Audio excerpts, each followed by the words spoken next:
Bonjour. Merci d'avoir honoré notre invitation par votre présence ici ce matin. Je rappelle que vous êtes commissaire central à la CEI, la commission électorale indépendante, Oui. et également superviseur de la région du Sud Congoï. Oui. La commission électorale indépendante a donné depuis quelques jours la date pour la révision de la liste électorale. Pouvez-vous nous dire quel sera le mode opératoire? Merci. Je voudrais rectifier à propos de date, c'est-à-dire la date que nous donnons du 18 au 24 juin, c'est la date pour l'enrôlement des requérants. Mais selon la loi, la révision de la liste électorale dure 3 mois. Et donc dans cette phase de 3 mois, il y a une phase où on va recueillir les données des requérants. Et donc, pour le mode opératoire, nous disons qu'il y a une base juridique. La base juridique, c'est que le Code électoral dit à son article 6 que la liste électorale est un document administratif sur lequel sont inscrits l'ensemble des électeurs. Et elle est permanente et publique et elle doit être tenue à jour annuellement. Ensuite, le décret du 9 mai 2018, pris en Conseil de ministres, nous dit que nous devions faire, donc, quand je dis nous, nous parlons de la commission électorale indépendante, nous devons faire la révision donc, de la liste électorale indépendante. Et le décret précise que la collecte des données sur le terrain doit se tenir du 18 au 24 juin 2018. Alors, l'objectif de la RLE, c'est, quand je dis la RLE, c'est la révision de la liste électorale, c'est d'actualiser donc les données personnelles des électeurs, l'inscription de nouveaux requérants et la radiation des personnes décédées ou privées de leurs droits civiques qui figurent sur la liste, et constituer également la nouvelle liste électorale de 2018 et délivrer les cartes d'électeurs correspondant à ceux qui ont modifié quelque chose sur leurs données. Alors, ça c'est l'objectif. Alors, comment va se passer cette révision? Les personnes ciblées. Nous ciblons donc 2 catégories de personnes. La première catégorie que nous appelons catégorie 1, ce sont les personnes qui figurent déjà sur la liste électorale 2016. Ils sont au nombre de 6 318 311 électeurs. Ça, c'est la première catégorie. La catégorie 2, c'est toutes les personnes de nationalité ivoirienne, âgées de 18 ans révolus au 31 mai 2018. Ça veut dire tous ceux qui sont nés jusqu'au 31 mai 2000 sont majeurs, puisque la loi dit qu'il faut avoir 18 ans révolus pour être sur la liste électorale. Et toutes les autres personnes qui justifient de leur nationalité ivoirienne et qui ne sont pas, dans les cas de radiation, et qui ne sont pas, pour une raison ou une autre, inscrits sur la liste. Donc ce sont les personnes que nous ciblons dans notre période d'enrôlement du 18 au 24 juin. Les pièces exigées pour cet enrôlement, il y a 4 pièces exigées. La première, c'est la carte nationale d'identité. Puisqu'on dit, la loi dit, c'est-à-dire le code électoral dit qu'il faut être ivoirien et donc avoir sa carte nationale d'identité. Donc ça, c'est la première pièce que nous demandons. La deuxième pièce, nous demandons également l'attestation d'identité délivrée par l'ONU. Nous demandons également le certificat de nationalité sécurisé. Nous demandons évidemment la carte d'électeur du cycle électoral en cours. Donc, ces 4 pièces, on ne les demande pas les 4 en même temps. Une à la fois. C'est-à-dire, soit vous avez votre carte nationale d'identité, soit vous avez votre attestation d'identité délivrée par l'ONU, soit vous avez le certificat de nationalité sécurisé, soit vous avez votre carte d'électeur. En fait, la carte d'électeur, c'est seulement pour ceux de la catégorie 1. C'est ceux qui veulent changer soit leur patronyme qui a changé, soit leur lieu de vote. Donc, voilà les 4 pièces exigées. Les lieux et les heures d'enrôlement et les personnes ressources. Alors, l'enrôlement va se dérouler dans tous les lieux de vote qui ont servi au vote aux législatives de 2016, tous les lieux de vote. En général, ce sont les écoles primaires publiques, les écoles publiques, les écoles confessionnelles, publiques aussi. Et en fait, c'est des lieux publics. Dans les villages, quelquefois, c'est des places publiques pour éviter que l'enrôlement se fasse dans un domicile privé. Donc, tous ces lieux de vote seront lieux d'enrôlement cette année. Et ça sera de 8 h à 17 h, avec 1 heure de pause. C'est dire quoi? Nous avons, en 2016, lorsque nous avons fait l'enrôlement, on n'avait que 1500 centres ou lieux d'enrôlement. Donc, en un lieu d'enrôlement, il y avait plusieurs centres, plusieurs lieux qui étaient regroupés en un centre d'enrôlement. Et cette année, nous disons que tous les lieux de vote étant ouverts, nous passons à 10 541 lieux de vote. Tous ces lieux de vote seront ouverts pendant une semaine. Donc, dans tous les villages où il y a une école primaire, ce sont des lieux de vote.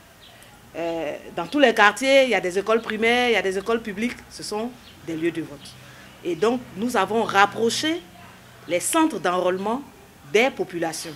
Pour faire, en une semaine, nous disons que de lundi à dimanche, de 8 h à 17 h, on peut avoir 15 minutes pour venir se faire enrôler si on n'est pas sur la liste électorale, ou bien venir changer son lieu de vote si nous voulons le faire. Donc, cette première phase du 18 au 24 juin ne concerne que ces personnes-là. Si vous n'avez pas changé de lieu de vote, ou vous ne voulez pas changer de lieu de vote, si votre nom n'a pas changé, généralement ce sont les femmes mariées qui ont eu à prendre le nom marital, ou des personnes qui, pour une raison ou une autre, ont changé leur nom. Si vous ne changez pas, vous n'avez pas changé de nom, vous ne voulez pas changer de lieu de vote, vous êtes déjà sur la liste, vous n'êtes pas concerné par cette première phase, de 18 au 24. Vous attendrez donc, après la période du contentieux, qui va débuter donc à la fin de l'enrôlement. Nous allons centraliser toutes les données que nous avons prises, nous allons les traiter avec l'ancienne liste, et nous allons sortir une liste qu'on appelle la liste provisoire. Le 19 juillet, cette liste provisoire sera disponible dans tous les lieux d'enrôlement que nous avons eus. Et elle sera disponible également sur le site de la Commission électorale indépendante. Et chacun maintenant pourra venir regarder, vérifier s'il est encore inscrit dessus, s'il n'a pas été omis par erreur. Et donc cette période va être ouverte et nous aurons l'occasion donc de communiquer sur cette période-là, en ce moment-là. Donc pour l'heure, voilà le mode opératoire de la révision de la liste électorale en 2018. Nous pensons qu'une semaine, c'est largement suffisant. Pourquoi? En 2016, nous avons ouvert 1500 centres sur toute l'étendue du territoire. Et pendant un mois, nous avons fait les statistiques. Les requérants sont venus les 3 premiers jours et ils sont venus les 3 derniers jours. Le reste du temps, les jeunes gens ou les agents recenseurs étaient assis dans les bureaux, ils ne faisaient rien. C'est pour cela que nous avons dit peut-être que les gens ne pouvaient pas se déplacer. Puisque on ne constitue pas une nouvelle liste. Les anciens sont déjà là-dessus. On cible les nouveaux et seulement ceux qui veulent changer de lieu de vote. Et donc, nous avons ouvert sur une semaine 10 541 lieux d'enrôlement proches des populations. Nous pensons qu'en une semaine, nous pourrons enrôler tous ceux qui voudraient s'inscrire pour la première fois ou qui voudraient changer de lieu de vote. Nous avons fait les statistiques, nous avons fait les simulations. Nous pensons qu'en une semaine, nous aurons bouclé tous ceux qui voudraient y être. D'accord. Lors de l'opération précédente, la CEI avait mis en utilisation des appareils électroniques qui a créé des soucis, que ce soit aux utilisateurs et au niveau des acquérants. Est-ce que cette année, la CEI compte relancer encore ces appareils électroniques-là? Alors, oui, nous parlons des tablettes biométriques. Parce que les tablettes biométriques, c'est pour prendre la photo du requérant, la photo des pièces qu'il présente, et puis les empreintes des 10 doigts. Et donc, la liste que nous avons actuellement est établie sur cette base. Et ces tablettes également permettent de lire les pièces, ceux qui ont les cartes nationales d'identité, il y a une puce là-dedans. Lorsqu'on pose la carte nationale d'identité sur la tablette, elle lit la puce. Alors les problèmes, les petits soucis que nous avions eus, ça c'était en 2015 où on commençait à utiliser cette biométrie. En 2016, nous avons réutilisé ces tablettes. Nous n'avons pas eu de problème au moment des enrôlements. Les problèmes sont venus au moment des élections parce qu'il y avait 20 000 bureaux de vote, donc 20 000 tablettes. Et c'était un souci de formation. Vous savez, quand on forme 20 000 personnes, ou 20 000 fois 3, parce qu'il y a 3 agents dans le bureau de vote, 60 000 personnes, il y a souvent des personnes qui sont dissipées. Mais, si vous avez remarqué, en 2015, les difficultés que nous avons eues, nous ne les avons pas eues en 2016 parce que nous avons mis l'accent sur la formation. Et nous savons que c'est la formation qui a posé des problèmes. Donc en 2016, pour l'enrôlement, nous n'avons pas eu de problème. Et cette année, nous allons reconduire ces tablettes parce qu'elles permettent de fluidifier l'enrôlement, le processus, et elles permettent également de traiter rapidement les données récoltées. Et donc, ça sera reconduit. Et nous pensons qu'avec le système que nous avons mis en place de formation, il ne devrait pas avoir de problème. En plus, nous avons des tablettes de secours qui sont là en cas de problème dans un lieu de vote, dans la zone, parce que chaque superviseur a sa zone. C'est-à-dire les commissaires centraux ont des zones de supervision, des régions de supervision. Comme je venais de vous le dire, moi je supervise le Sud Comoué et donc j'ai 10% de tablettes qui attendent pour secourir les lieux de vote ou les lieux d'enrôlement où il y aura un problème. Donc, nous avons pris les dispositions, tout se passera bien. D'accord. Concernant les Ivoiriens qui sont à l'étranger, comment la CEI compte les prendre en compte? Alors, cette année, les Ivoiriens qui sont à l'étranger ne sont pas pris en compte dans cet enrôlement. Ils avaient été pris en compte en 2015 où nous sommes allés. Même les nouveaux majeurs? Non, même les nouveaux majeurs. La commission électorale n'ira pas à l'étranger pour faire un enrôlement parce que le décret pris en conseil de ministres balise cet enrôlement. Et nous, à la commission électorale, comme je le disais tantôt, nous travaillons dans un cadre légal et nous respectons le cadre légal. Il n'est pas prévu d'aller faire l'enrôlement hors de la Côte d'Ivoire. Nous sommes à des élections locales. C'est des élections locales, ce ne sont pas des élections générales. Et donc, ces élections locales-là concernent des circonscriptions au niveau local. Il n'y a pas d'élus, je veux dire, il n'y a pas d'élus locaux de l'extérieur. Tout se passe en Côte d'Ivoire. Ce n'est pas comme l'élection du président de la République où c'était dans toutes les chancelleries, où la Côte d'Ivoire avait une représentation diplomatique. Donc là, ça concerne les Ivoiriens qui sont là. Et les élections qui vont avoir lieu avant le 31 décembre, comme annoncé par l'exécutif, concernent donc ceux qui sont sur le territoire ivoirien. Donc, ce qui signifie qu'avant les élections de 2020, il y aura un autre enrôlement. Comme je l'ai dit tantôt, oui, la loi dit que la liste électorale est mise à jour annuellement. Ça, c'est ce que le code électoral dit. Mais le code électoral est accompagné par des décrets pris en conseil de ministres. Donc, quand le décret est pris pour dire on doit faire l'enrôlement, on le fait parce que nous, commission électorale indépendante, nous travaillons dans un cadre légal que nous respectons. Voilà. D'accord. Combien de nouveaux électeurs vous attendez, surtout au niveau des nouveaux majeurs? Alors, cette question-là me paraît importante, mais elle va être difficile à répondre pour moi parce que vous parlez des statistiques. Alors, si vous voulez prendre, vous dites, bon, la population ivoirienne fait tant, il y a telle proportion de jeunes parce que le recensement général de la population a dit cela, alors la commission électorale, elle doit faire des projections par rapport à cela. Non, ce n'est pas comme ça nous fonctionnons. Les élections sont libres en Côte d'Ivoire. Elles sont volontaires. L'inscription est également volontaire. Étant volontaire, nous ne nous hasardons pas à faire des statistiques ou des projections par rapport à cela parce que la personne peut avoir l'âge de voter, peut avoir l'âge pour être sur la liste électorale et puis elle choisit de ne pas venir. Et donc, toutes les statistiques que nous ferons ne serviront à rien puisque celui qui ne veut pas venir, il ne vient pas.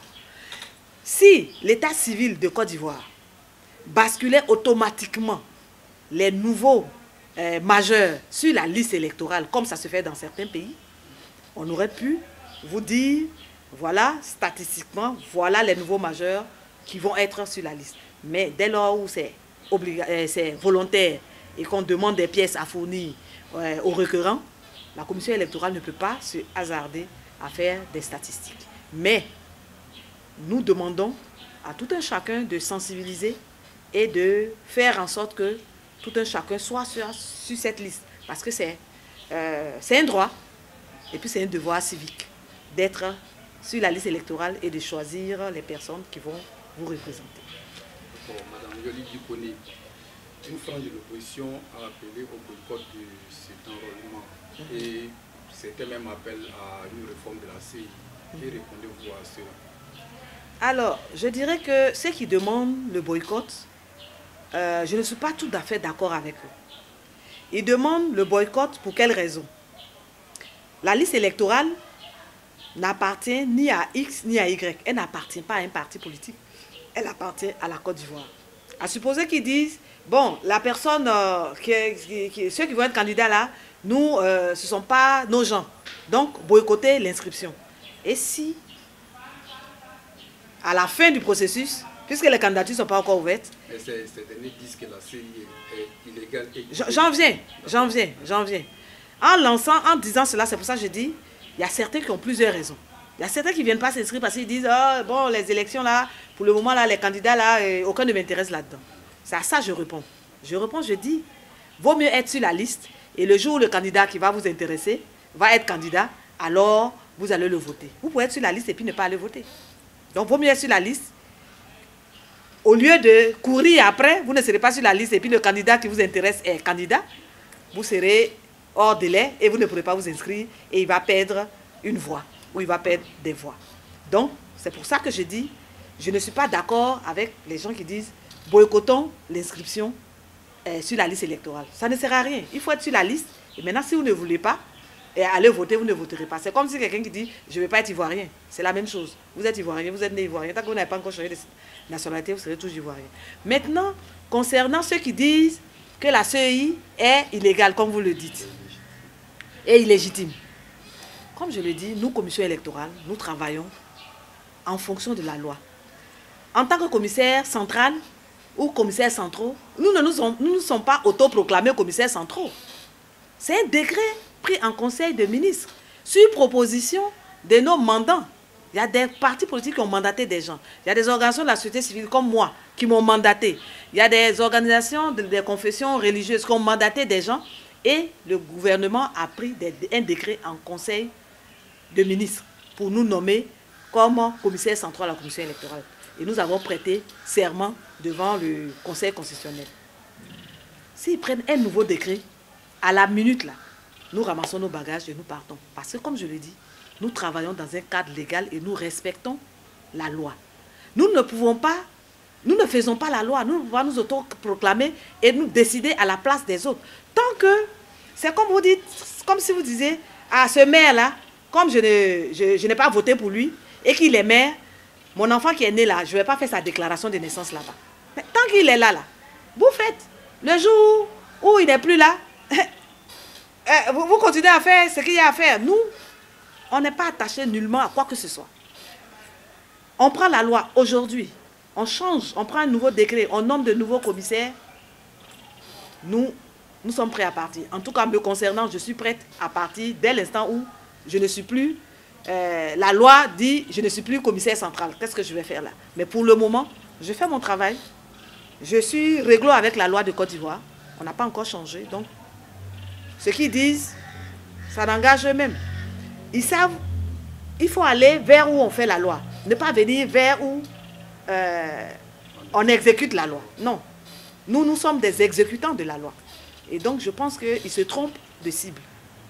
Et s'ils veulent que ça porte, ils savent bien, je ne sais pas si c'est des partis politiques ou quoi, mais toujours est-il que cette commission électorale qui est là a été l'objet de longues discussions. Et c'est des partis politiques qui ont proposé des gens, des organisations de la société civile qui ont proposé des gens, des organisations confessionnelles qui ont proposé des gens.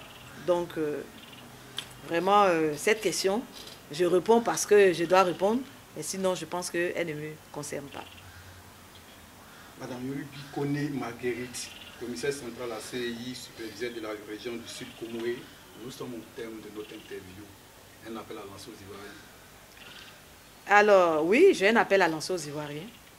Je les sensibilise, je les encourage à aller s'inscrire massivement sur la liste électorale. Nous sommes dans une démocratie représentative. Donc, nous élisons des représentants. Qu'on les élise ou qu'on ne les élise pas, ils nous représentent. Et donc, je demanderai surtout aux jeunes qui sont, d'après les recensements, qui sont les plus nombreux en Côte d'Ivoire, qu'ils aillent s'inscrire sur la liste électorale et ils auront leur mot à dire. C'est-à-dire en choisissant les personnes qui vont les représenter, qui vont mieux comprendre leurs problèmes. Le boycott ne sert à rien. Il faut s'inscrire et puis faire changer les choses. Sinon, d'autres personnes choisiront vos représentants pour vous et vous allez subir. Donc, chers Ivoiriens, vous qui avez la chance ou le privilège d'avoir l'âge de voter, je vous exhorte à venir vous inscrire massivement sur la liste électorale pour pouvoir choisir ceux qui vont vous représenter demain dans toutes les instances de décision de ce pays. Merci. Merci à vous.